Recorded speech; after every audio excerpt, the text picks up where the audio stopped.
Балалар, екі таңбалы санды бір таңбалы санға разрядтан аттамай жазбаша бөлу қалай жүргізіледі? Ол үшін 64-ті 2-ге бөлуді жазбаша жазып аламыз.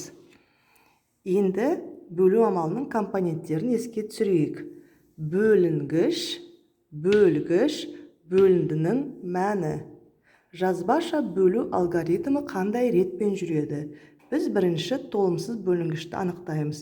Бізде бірінші толымсыз бөлінгіш ол 6 ондық.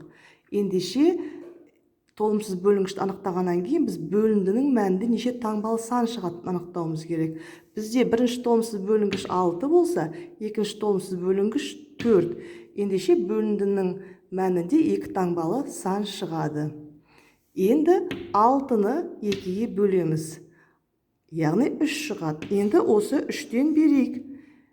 Бөліндінің мәніндегі бірінші цифр 3. Енді тексерейік. 3-ті 2-ге көбейтеміз. 6 тексереміз. 6-тан 6-ны азайтамыз. 0.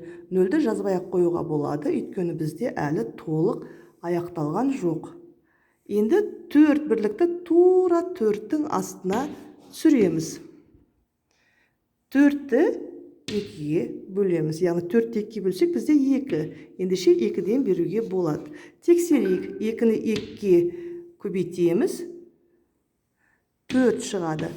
4-тен 4-ті азайтамыз. 0. Яғни бөліндінің мәні 32-ге тең болды.